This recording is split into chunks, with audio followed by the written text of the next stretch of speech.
Hello everyone, and thank you for joining today's webinar, When Care Extends Beyond Healthcare. My name is David Maxwell. I am the Senior Product Marketing Manager at ClientTrack, and I will be the moderator for today's webinar presentation. Our topic today concerns the convergence of health and human services and that area of where the social determinants of health come into play in achieving healthcare outcomes as well as human services outcomes. Today we will be hearing from Karen Kowal. She is the Director of the CommunityLinks program at AIDS Foundation of Chicago. She'll be presenting to us about the CommunityLinks, what they are doing, the results they've achieved, and talking about how to coordinate and cooperate with healthcare entities and human services organizations. We will also have a short demo of ClientTrack, and we will conclude with a question and answer session. About the question and answer session, all the phones are placed in listen-only mode throughout the webinar. To submit a question, you can use the question interface on the GoToWebinar side panel, or you can use the chat, whichever one. We will look at your questions throughout the webinar, but we will only be responding to them at the end during the question and answer session. But please feel free to submit those questions throughout the webinar today. Our presenters today are Karen Kowal. Karen is the Director of CommunityLinks at the AIDS Foundation of Chicago. CommunityLinks is an innovative service model where AIDS Foundation of Chicago is contracting with managed care entities to provide care coordination services to their members with HIV and other chronic diseases. Karen is responsible for the implementation and the day-to-day operations of this program. Karen has a wealth of experience in the health and human services industry, including serving as Director of the Transitional Housing Facility, Alexian Brothers The Harbor, Associate Director of Development for the Alexian Brothers Housing Alliance, and as an Executive Board Member for the Lake County Coalition for the Homeless. She has a Master's of Public Affairs from Indiana University, and she also spent 3 years in Russia as a U.S. Peace Corps volunteer. Our second presenter is Stacy Berta from ClientTrack, and Stacy is a solutions engineer with ClientTrack and is skilled at working closely with organizations to build innovative solutions tailored to their specific requirements.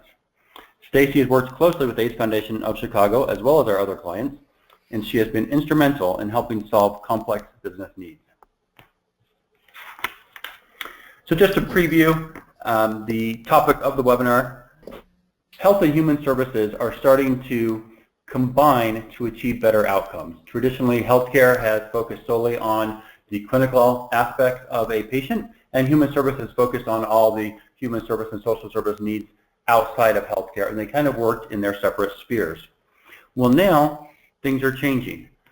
The trend in healthcare is away from fee-for-service and more towards population health and quality outcomes reimbursement. That has forced healthcare providers to consider the social determinants of health that affect outcomes outside of the strictly clinical or the sphere that they can control within that healthcare domain. We're talking about things such as stable housing, food security, their home environment, employment, access to transportation, all of these factors that traditionally have been almost completely ignored by the healthcare industry, they're now finding are very important in working with our patients to make sure they have access to these items in order to adhere to a care treatment plan and achieve those quality outcomes that allow the healthcare side to receive their reimbursement under accountable care models or managed care models. So these social determinants of health are becoming much more important and are being considered now as both the human services side and the healthcare side look at coordinating together. So we're excited to have Karen present to us today on her program at the AIDS Foundation of Chicago. And Karen, I will turn the presentation over to you. Great. Thanks, Dave. I'm just going to start with a little bit about the AIDS Foundation of Chicago. Like many human services organizations, AIDS Foundation of Chicago, or AFC, was started 30 years ago by a group of passionate advocates. Today, we are a local and national leader in the fight against HIV/AIDS. In 2014, AFC served more than 13,000 clients to the Chicago metropolitan area. This area includes the city of Chicago, all of Cook County, as well as all of the surrounding counties. I want to just go through the 8 programmatic areas that AFC works in. The first is, you can go to the next slide, sorry, is advocacy. This is where our policy initiatives to improve services and protect the rights of those living with and vulnerable to HIV at the local, state, and national level. Another next area is prevention. This is our comprehensive campaign to test individuals either for HIV, sexually transmitted infections, or hepatitis C, and then link those who test positive to medical care. We also provide and advocate for new prevention methods. For example, AFC is a leader in the PrEP initiative. Another big programmatic area for us is housing. So we're leaders in promoting strategies to improve the availability of safe and affordable housing for low-income people with HIV, including the delivery of AIDS rental subsidies. One of our oldest programs is case management. We operate a coordinated system of case management. The system identifies the medical and social service needs of individuals and facilitates referrals to meet those needs, such as applying for benefits, transportation, food, and nutrition. Next is health insurance. So we assist people directly in completing marketplace applications for health insurance. We assist them with Medicaid, and we also educate them about enrollment periods. AFC does a lot of capacity building with partners. These services focus on advocacy, HIV, sexually transmitted infections, and hepatitis C related issues through presentations and trainings, custom capacity building programs, issue-specific conferences, and we have an annual public health boot camp. CommunityLinks is our newest program, and I'll be introducing that in a few slides. And finally, awareness campaigns. So we provide organizations and individuals with educational resources, professional development opportunities, and technical assistance for enhanced HIV prevention program development. So even though our primary focus has been HIV/AIDS, AFC has expanded services to other vulnerable populations, such as those with substance abuse, mental health, and other chronic diseases. Our primary model for service delivery is establishing these networks of community agencies to provide services. Historically, AFC has provided few services directly, but instead utilizes collaboration and coordination. So moving on specifically about CommunityLinks, as we kind of already mentioned, CommunityLinks is a range of services offered to health insurance plans and health systems to reach and provide targeted care to high-needs populations. This is AFC's newest program. So the development of this program took between 18 and 24 months before we started providing services. I'm just going to go through some of the highlights of the program development. So one of the first thing and the main thing was developing our program model and our lines of business or service lines. So we looked internally at our experience and services we already provided to develop lines of business and service lines to market to health plans. And I'll go through some of those shortly. Next, we had to develop our pricing structure. I mean, this was a little bit of a challenge because as a nonprofit or human services organization, we really had to look at the service lines we developed and what are the costs associated with delivering the service. So kind of unlike the budgeting that's typically done for grants, where we kind of look at how many full-time employees we need to deliver a service to a certain number of clients, plus have seen some administrative costs. We included all of the programmatic costs, which could be travel or other needs, plus what would be the cost of the agency to administer the program. So how much time is it taking the agency and what overhead costs are associated with it. After we did this, we had to determine the unit costs for the service. Here we focused on encounters with clients. We looked at encounters down to how many minutes each encounter would be. So we developed pricing to reflect encounters per member. We had pricing per member per month and pricing per member per year for each service line. Another area of development was looking at AFC's infrastructure. One of the main aspects was looking at our data management capacity and how we needed to enhance our systems to accommodate the requirements of our managed care partners, as well as our own data collection and reporting needs. In the end, after an extensive evaluation, which included other solutions, we determined that ClientTrack would be our solution for our data management needs. That's not a plug, that's the truth. Another thing we did is branding. So we wanted to have CommunityLinks have a logo, which you can see on the slide. We put it on our website. We developed various marketing materials to utilize.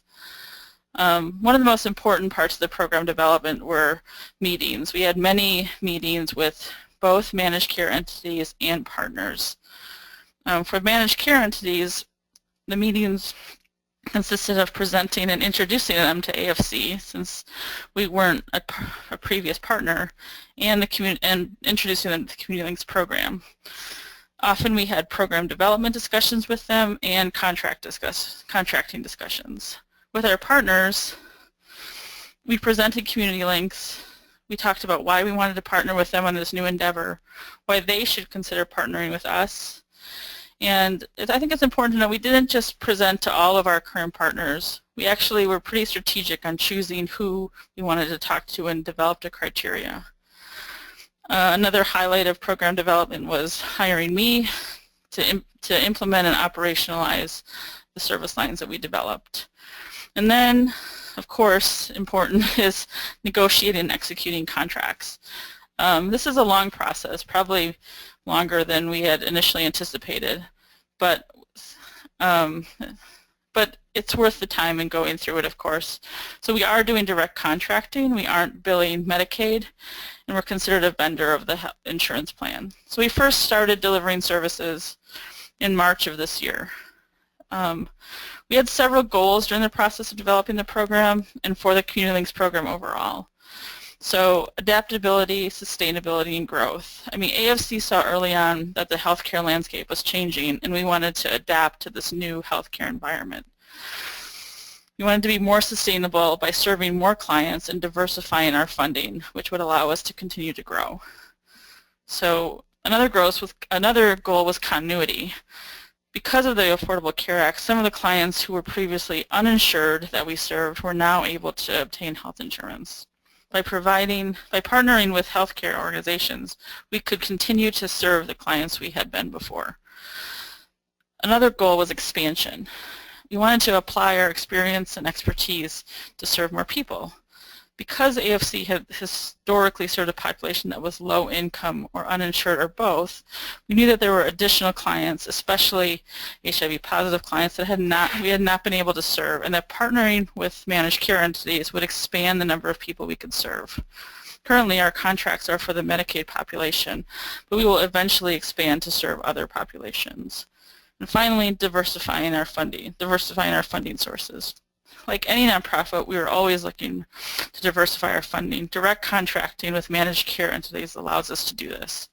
Unlike grant funding, the revenue from these contracts can be used wherever we need it. All of our pricing includes cost plus margin. Okay, we want to take the time now to have a quick audience poll. We want to find out your level of engagement in looking at programs or services that are at this intersection of healthcare and human services. So if you take a minute to click on your screen one of the poll options, whether your organization is actively looking at partnering with social services organizations and healthcare combined, either haven't even thought about it or given it some initial thought, or maybe launching a program in the next year, or you already have a program underway. Okay, thanks for answering. We'll go ahead and push those out to the screen. And Karen, turn it back to you. Great. So I think that's great. The 58% have started having initial discussions about these sorts of partnerships, and a lot of you are expecting to launch a program or have launched a program already. So I think that's a great mix for this presentation. So one of the things that we found we talk about a lot, or we found is how to show the value that AFC adds to these managed care partners. So this graphic kind of illustrates that added value. So some of the things we show to them is that we've had success in linking and retaining members in care. We have experience engaging in the hard-to-reach and complex-to-manage members. This is not just members with HIV, but other chronic health conditions, as well as the Medicaid population. So we show our extensive provider network, our connections to providers such as medical specialists for infectious disease, and that our network has cultural competency with people of color, Spanish speakers, gay men, transgendered, and others who've been historically excluded from the medical system. We also have a history of integrating services for breaking down organizational silos and bringing sectors together, including health, housing, transportation, social services, and food services. And also our experience in grants and contracts administration as an organization who provides grants to others.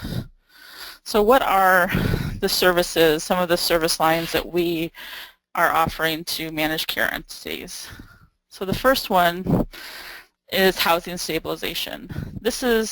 Housing stabilization provides access to affordable housing, intensive case management, and rental subsidies. Next is prevention. Prevention is HIV, hepatitis C, and sexually transmitted infection testing, which promotes early access to treatment and retention and care. Coupled with that is linkage to medical care. Here we connect newly diagnosed HIV and or hepatitis C members to in-network medical care providers, and we provide support for the first few medical appointments and education regarding HIV and or their hepatitis C diagnosis. The next one is Community Locator, or what we call REACH. This is our service where we find and inform members about their health plan benefits and offer them additional services depending on the contract. And finally, HIV Connect. This is our intensive case management service to keep members healthy and able to avoid hospitalizations and overutilization of the emergency room. HIV Connect provides services that many health insurance plans care coordinators usually do not. Our model is based on frequent communication with members, including meeting members in their home. It incorporates our extensive knowledge of HIV and our network of additional services that are available in the community for their members. So with regard to member identification, you've probably noticed that I've been using the term members a lot. One of the lessons we really learned through this process is the importance of learning the language of MCOs, or managed care entities, because the terms that we use as human service organizations aren't necessarily the same as theirs. Here at AFC, we probably most often use clients to talk about who we serve, and sometimes patients, but our experience has been that most MCO partners seem to use members to talk about who they're talking about, so we've adjusted our language accordingly. In general, at CommunityLinks, we're looking to serve members who are high risk, not engaged in medical care, and are frequent utilizers of emergency rooms. We feel that we can make the greatest impact on these individuals. The basic criteria we use for HIV Connect is HIV positive and a high number of emergency rooms, inpatient, and or readmissions in the last 12 months. This is the criteria we use when we're doing a data pull from the managed care organization. We've also identified members through direct referral. These would be members that are referred to us through the care coordination team. The care coordination team is informed about the program and will discuss the program with the member to ensure they're interested and willing to participate before they're referred to us. An important part of the project is data exchange.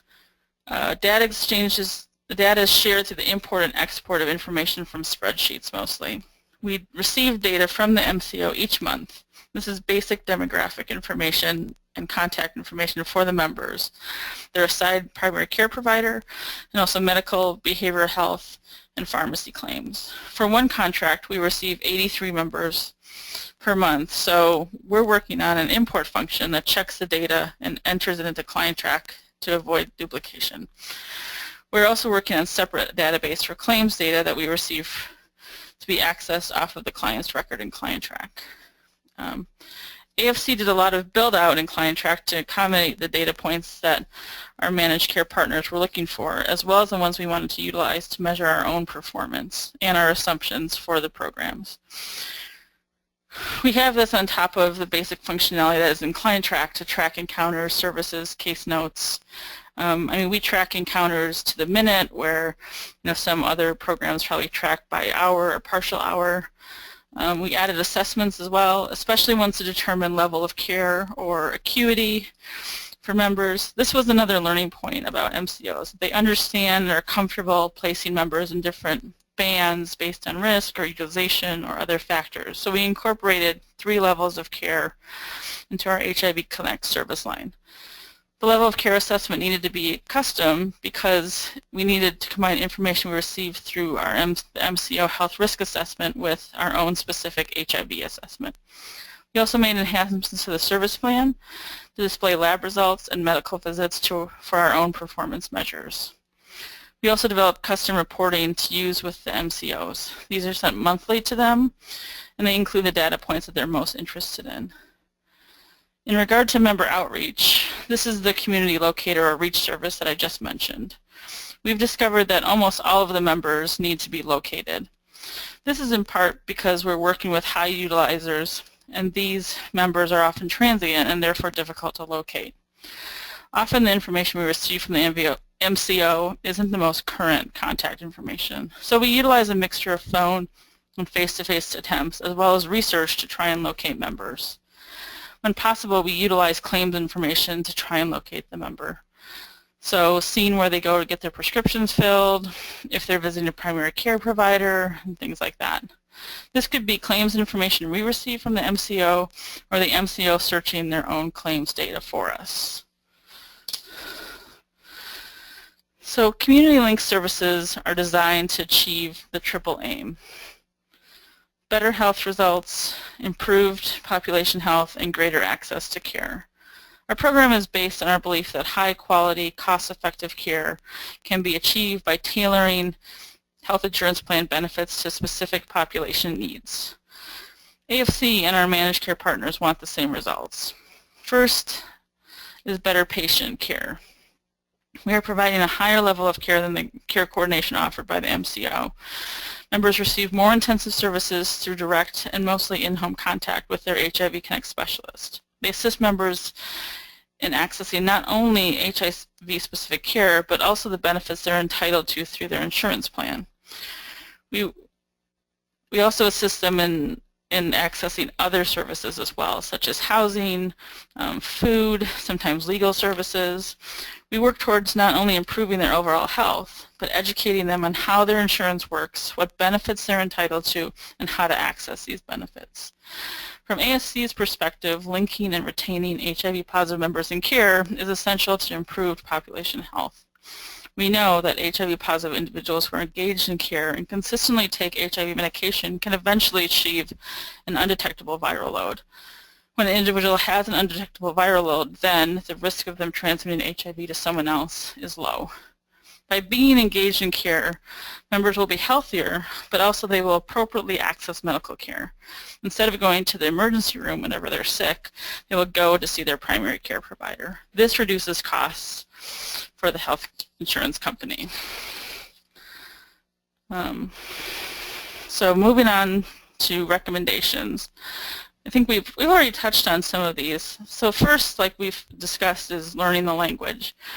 The terminology and language used by managed care organizations isn't necessarily what we're used to using for human service organizations. So patient versus member versus client, but it's also terms like care coordinator versus case manager, things like acuity. Some organizations might not be familiar with these.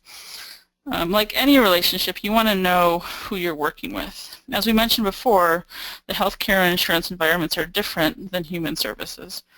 You want to know what's important to them. What are they looking to achieve? We have found that every health insurance company is unique. Some are more innovative, some are more rigid, some look at care coordination differently. The next recommendation is about data. We had a lot of discussions internally and with our partners about data. I mean, it's important for you as the organization to determine what data points are important to you and also what data points would be important for your MCO partner. What are you going to collect? So we collect information on encounters down to how many minutes we're working with someone, the referral information, the service plan information. We do everything in ClientTrack. There's no paper versions of anything. So how will you collect it? So like I just mentioned, we utilize ClientTrack for all our data collection. What will be reported back? So that, this is, we found that we really guided this part, especially with our new partnerships with MCOs and putting forth what we thought the reporting should look like. And there's a certain level of figuring out as you go. So our reports that we initially started have changed, and we change them based on as time goes on, because we found that later on our MCO partners will come back and say, well, we really want to know about this, and so then we change our reporting and report on that. And the data exchange is critical. And you need to know in depth what data formats are involved. So how will they send you data? How will you send data back to them? Will it be the same format every time? Will there be a key indicator? What will that key indicator be? Some sort of number so we can uniquely identify members. How are they going to transmit it to you and you to them? Are you using secure email? Are you using an FTP site? How frequently is the data updated? So are you getting it every month, every quarter? When they do an update, are they simply adding on to the data you received the previous time, or are they sending you a fresh list with new information? This affects how you're putting it into whatever database or analysis you're doing. So the healthcare industry is very data-driven compared to social services. So it is very important to understand your program partners' needs and expectations around data. Thank you, Karen. We will now switch to Stacy for a demo of ClientTrack. Before Stacy begins her presentation, if you have questions about what you just heard from Karen, please use the GoToWebinar interface to submit a question. We will present those to Karen at the end of Stacy's presentation. Thank you, Dave. We'll jump into the demonstration and walk through a few key pieces in ClientTrack that can support the tracking of that critical data for you as well as your partners and the MCOs you may be working with. ClientTrack is a cloud-based system accessible through a web browser with an internet connection, allowing you to access the system wherever you're at from your PC or a mobile device, such as a smartphone or tablet, and allow you to access the system and gather and access that data wherever your program works. ClientTrack provides a user-friendly interface that allows you to utilize dashboards, such as the one you see on your screen, to provide readily accessible information that's critical as you work through your programs. In this case, I'm looking at a dashboard that's focused on me as a user and displays information about my upcoming tasks and those pieces that are critical to complete. So I have a daily view of those necessary steps to support my members, my clients, and provide the service necessary to really improve that health of that individual. Dashboards allow you to identify the most critical information for your agency and display aggregate information, such as our chart we have here showing the count of individuals we're serving in each of our programs and those areas we're supporting those clients, as well as I mentioned, those individual items such as tasks or my active case list and those individuals I'm working with on a regular basis. ClientTrack provides workspaces to allow you to work and think about the areas you're working in on a regular basis. So on my home tab, I can see that information that's more general about my program, my organization, and I can switch and work with my clients or other provider agencies and partners I may be working with, as well as other things like facilities and employers that I might work closely with as I'm supporting my clients and working with those MCOs and other partner agencies I'm working with. As I jump into my client tab, I'm working with an individual client, and you can see I have key details immediately on my client dashboard here for Jessica, who I'm working with today, including those high-level information, again, that's most critical so that I can support Jessica and her needs as I continue to work with her. This information can be configured and tailored to meet the specific needs of your agency goals, your program needs, to best serve your clients. You can see this information includes information about participation in individual programs, recent services received, and referrals for some of that care coordination work that's so critical in getting Jessica well on her way. My menu option on the left-hand side has been minimized, allowing me to see the most critical information at a glance, but quickly access that detail. I have menu options that I can quickly access and pull information to continue to see a full history of the information we've collected on Jessica and continue to work with her. I'm going to jump in and do an intake. This leverages ClientTrack's workflow feature, which allows you to streamline multiple steps into a single data collection point, often used for intake or other standard processes that users do on a regular basis to make sure you're collecting those critical points, making it easy for your users, and that way you can report effectively and gather that data as detailed as possible. We'll identify we're going to utilize the current client in this case and continue working with Jessica in our system. On the left, you can see a full process of each step we're walking through. Our first process is collecting, or reviewing in this case, Jessica's critical information on her key demographics and contact information that we may be collecting. This allows us to utilize key features such as drop-down lists and zip code, city-state zip lists to quickly see those postal codes that are already pre-populated in the system. You can also identify additional details that may be relevant but are typically not collected through key rules applied to forms and processes that align and create additional efficiencies in that process. You'll also notice we have a billing account on file, so we can track and recognize the services we offer and the billing or claim components associated with those services.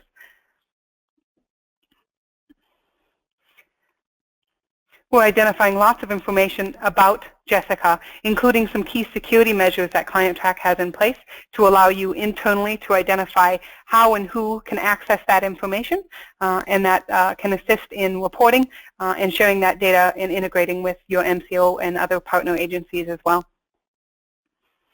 As we complete that step, we continue through and identify the assessments that are critical based on your programmatic areas and the metrics and goals you have within your program.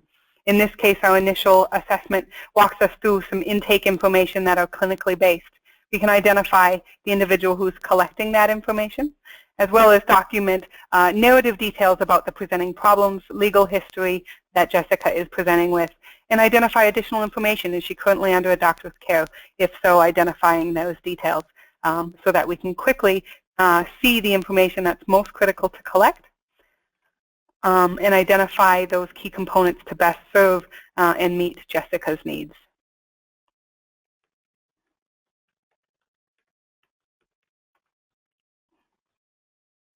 We'll save and continue through.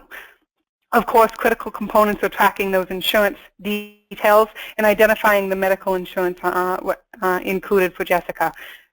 You may know this information based on your MCO data information you're pulling into your system, or this may be something that as you're working and connected with Jessica, you're receiving that information. We can identify the type of insurance and identify a specific provider that is offering that service for private insurance companies and identify those specific details, as well as, of course, policy numbers and the family members within Jessica's family that also are covered under that specific policy. Critical data to support and connect Jessica with the right insurance needs and medical care that's necessary. As we continue, we'll take a look at an example of another assessment type. This is the PHQ-9 assessment utilized for depression analysis and may be leveraged in some of your organizations. This is representative of features that can really support tracking and managing the information to best support care plans and, again, coordination of care to really meet those needs. You can see we're asking a wealth of information that critically aligns with standards widely leveraged within different realms, and identify, as you'll see when I slide to the bottom, that this is calculating the score and driving additional information that's presented directly to our users and those individuals supporting Jessica, so that you can quickly identify that in this case Jessica has moderate severe depression, and it will guide our process and our support of Jessica and the urgency in which we serve her. So aligning those assessment details with your specific needs is a critical component in Client Track, allowing you to configure and enhance the solution and the base platform so that you can align those individual needs. Other assessments, such as substance abuse assessments, can allow you to take a look at key details and again track those outcomes and information to best support Jessica. As we take a look at diagnoses and identify the problems and diagnoses that Jessica faces, we can utilize key features including the use of diagnosis codes from DSM-5 or ICD-9 or 10 codes directly in the system, allowing you to identify those diagnoses that are applicable and other problems that may be associated for this particular scenario. We'll identify, in this case, I searched the DSM-5 list and selected the applicable code, which then identifies both the DSM-5, the ICD-9, and 10 applicable markers on those. We can identify additional information, identify exactly who identified this, whether it was someone internal or a medical provider that we've received that information from. We can quickly identify the agency or the provider that identified those, as well as record additional details and comments about that diagnosis. We quickly have a view of any participation that Jessica has had previously or currently within our programs, identifying that that Jessica is currently participating in our Family Resource Program. An enrollment record allows us to identify each period of participation when they may engage with our agency in different ways. You can identify and record the specific services, the programs that are offered, and track exactly which program they're participating with at any time, including the ability to track contracts that are associated either with an enrollment with that client, and so we can identify that MCO and other providers that are supporting that service for Jessica. To track the case management assignments as well as follow-ups associated with those tasks you saw on that Home tab when we first logged in. That participation record really allows to associate lots of different information and associate and report back on that programmatic level.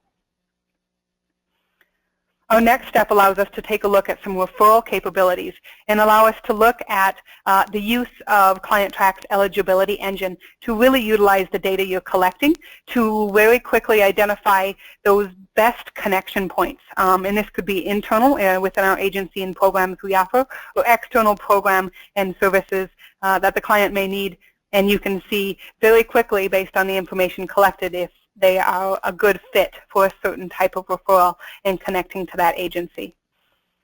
We've identified that family counseling is a service that she's passed for. We can quickly identify she has more than one family member, which makes her eligible and a good fit for that program. We can then identify and create a referral and manage that that coordination of care with that agency. We can identify the service that is providing, and based on this service, we'll select from a list of providers that have already been identified to provide family counseling service. So very quickly provide to your staff an easy list of those providers that could best serve Jessica.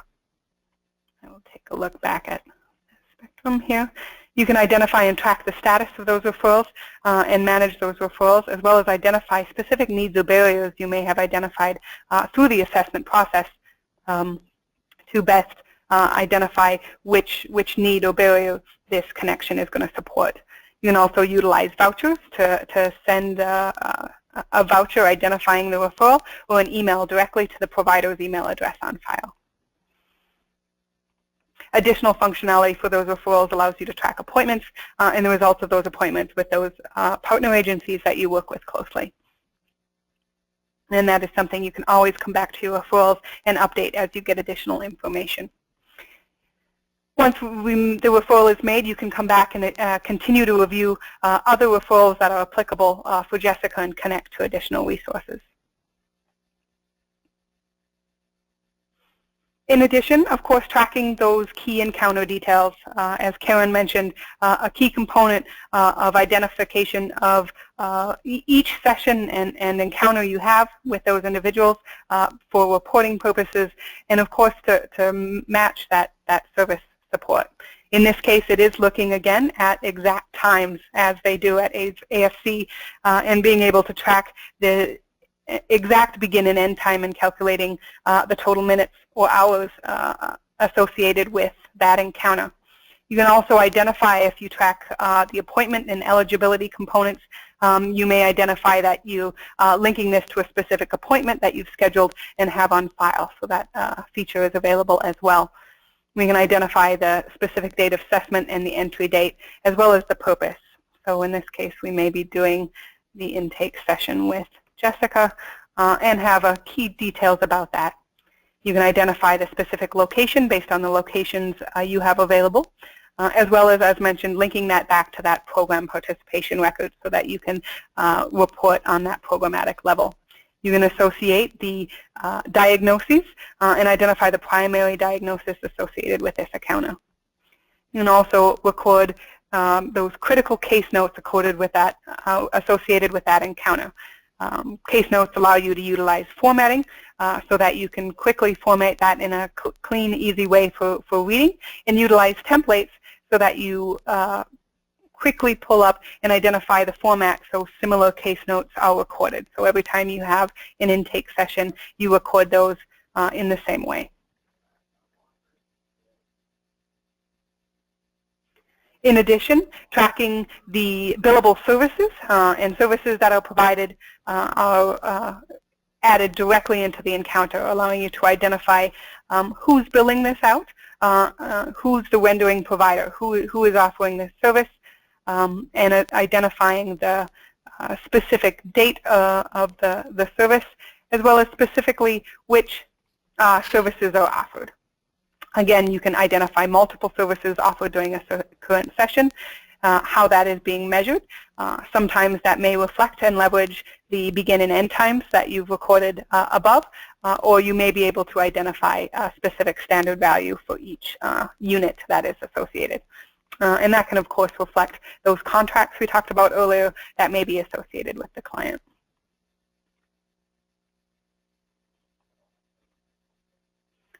Once you've recorded that, of course, you have access to track additional information, update case notes, manage those care plans, review those services that are being offered, and events and groups and courses being attended to. Another key piece, of course, is being able to report and pull on that data. ClientTrack provides real-time reporting options directly in the system so that you can quickly access your data. Many of that reporting can come through standard reports that are formatted and pre-built available in the system, taking a look at those services that are offered and identifying those clients that are regularly being served. So quickly identifying what information you're looking to pull, the services this month for specific programs. We may take a look at just a set of services that we're looking at reporting on and reporting that information. So you can quickly either schedule the report so that you run on a recurring, regular basis, or send it to a distribution list, and there's a set of individuals at your agency that are interested at looking at this on a regular basis as well. Or run that report immediately and pull that information up so you can very quickly identify and see those unduplicated and duplicated counts of individuals receiving those services, so you can get a clean look at the high-level detail, as well as drill down into each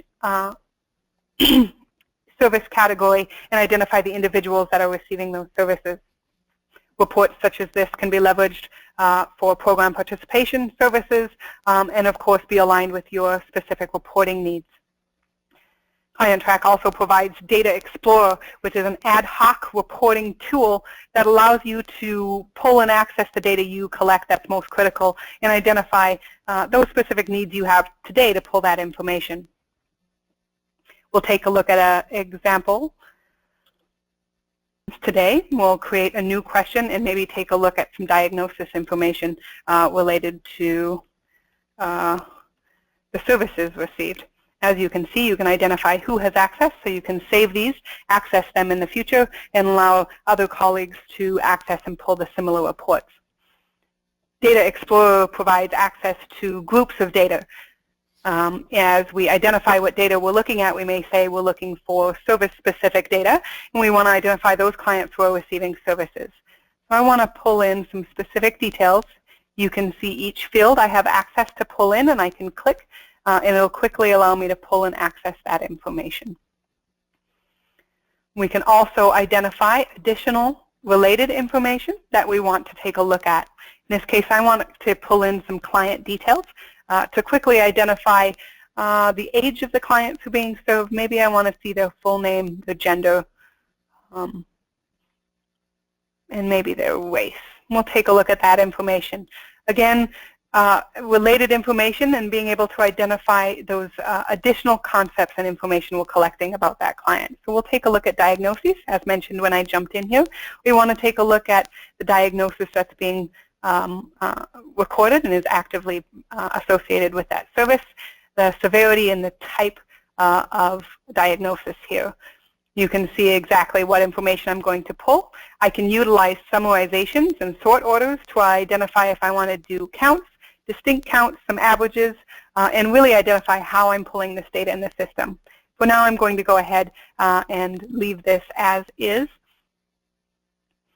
And identify what I want to include. What filters do I want to include? In this case, I'll add a filter, identify I just want to include clients that had a service in the last couple of months. So we'll quickly utilize our calendar tool and identify I want to pull everything in the last year.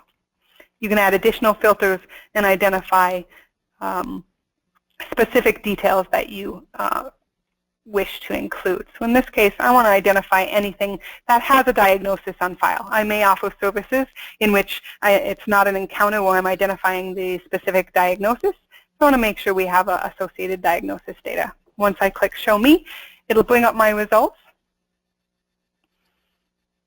and allow me to see that information. As mentioned, I can quickly see those clients and those services here. I'm going to take a step back really quick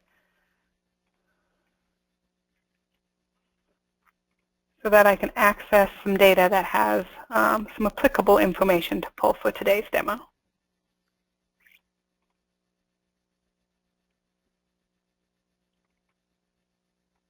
Great.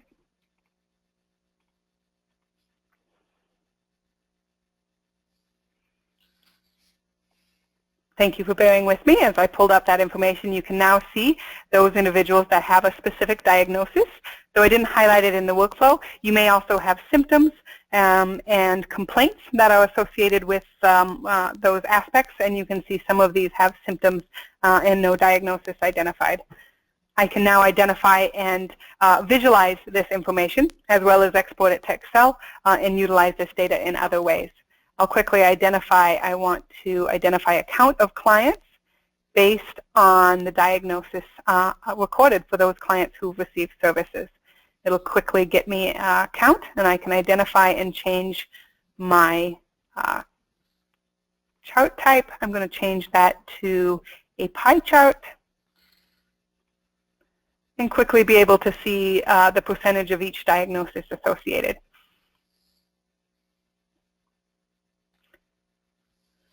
This allows me to identify, export this data, view the data behind the scene, and quickly visualize and utilize this data and really get a sense of the clients I'm serving and the diagnoses that are associated. This is usable for all the data you collect in the system and allows you to do some of that really ad hoc detailed analysis on that report, export that, and utilize that as needed.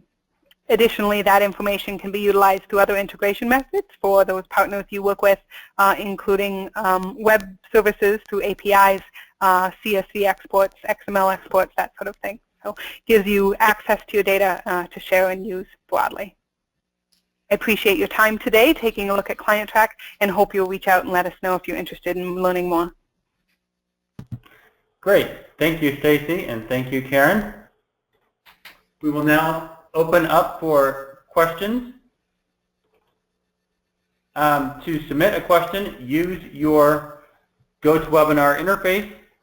You may have to expand the menu back out if it's collapsed by using the orange button with the white arrow, and you can type a question for either Karen or Stacy. First question we have is for Karen. How do you determine member needs and match those to your programs, and are you restricted to certain items by your partnership? We determine member needs through, like I mentioned before, a combination of the health risk assessment that the MCO provides, as well as our own internal assessment that we have geared towards people who are HIV positive. So we utilize that to determine their needs. We also, use self-identified needs.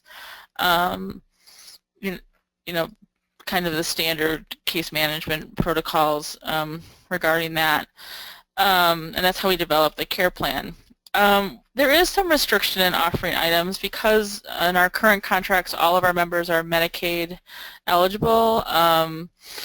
If it's something like medical transportation that is a benefit that's covered by their health plan, then we coordinate with the managed care organization to provide that particular service for them.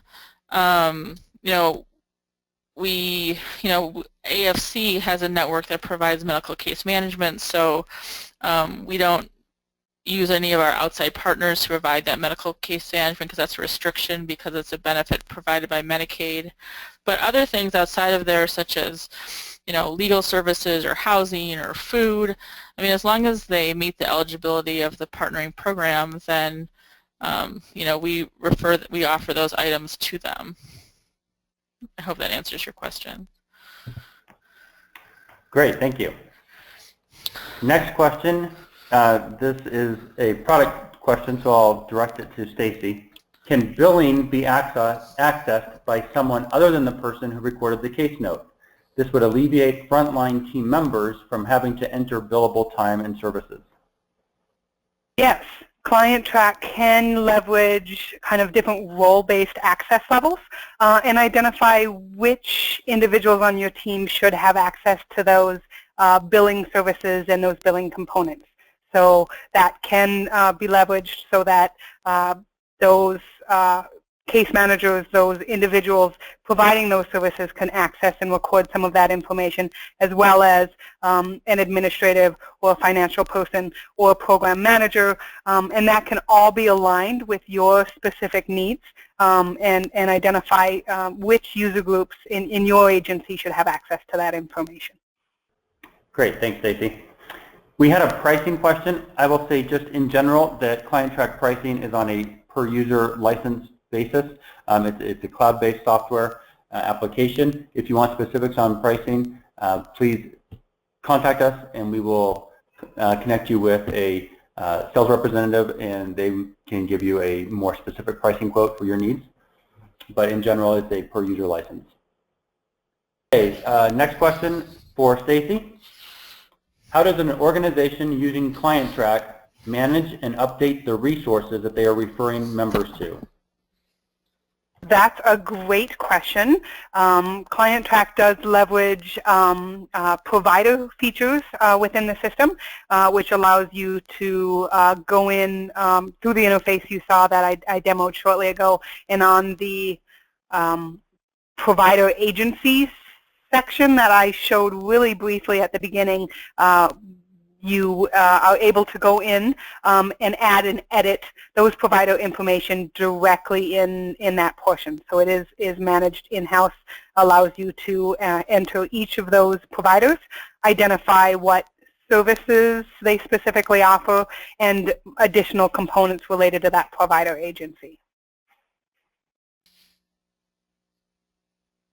Okay, we're going to wrap up today. Thank you for participating. We've got Karen's information on the screen if you would like to contact her with more questions for specific information about the CommunityLinks program. Her information is there.